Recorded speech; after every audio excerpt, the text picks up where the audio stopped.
So, as a vegan, I can still punch, or as I like to call it, tickle cement on a daily basis, and that creates vibrations that go through my bones. It does create like microfractures, and those microfractures, so long as you don't,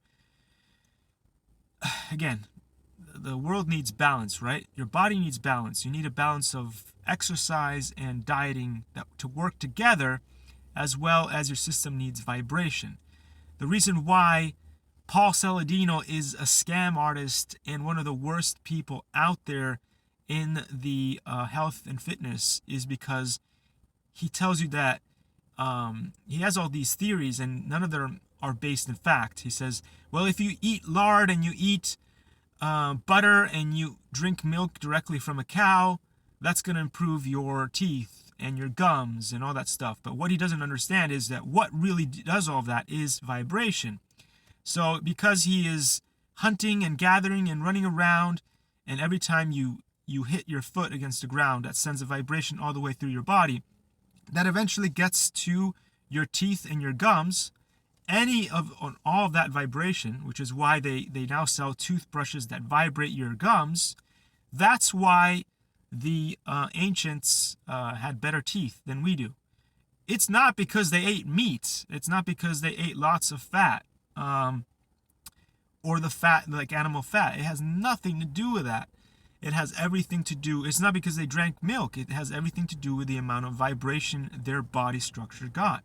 Also, the issues that we get when we're trying to get fit is, when was the last time you gave your stomach a break? You never do. So just like you give your car an oil change, you need to give your stomach a break. And in some cases, people go and, however many years, they'll go and they'll pump their intestines and they'll have it cleaned out mechanically.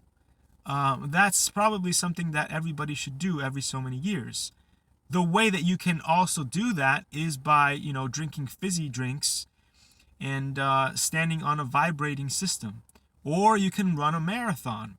So the vibrations that go through your body strengthen your bones, strengthen, all the different parts of your body. Keep the what you want is, you want to keep, you don't need to necessarily be really skinny, or you don't necessarily need to be very muscular, but you got to keep your body structure toned. You got to keep it tight.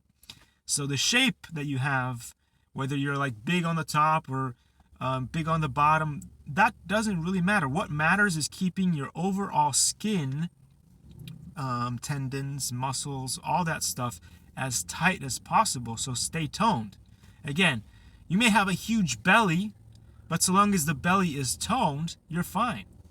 The problem comes when you're all a bunch of wobbly, flabby things, and then when that happens, that's where all the bad stuff happens, because everything from funguses to what else we got?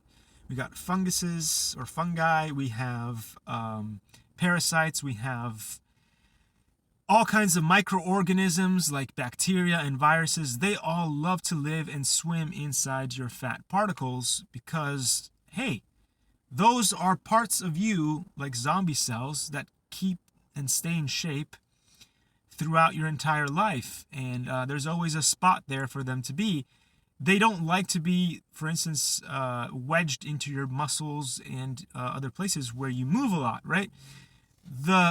The best place to hide inside a human being is inside their intestine or inside their fat particles and that kind of stuff, because it's just a nicer, safer place where there isn't a whole lot of activity, right? If you live in the general other areas, right?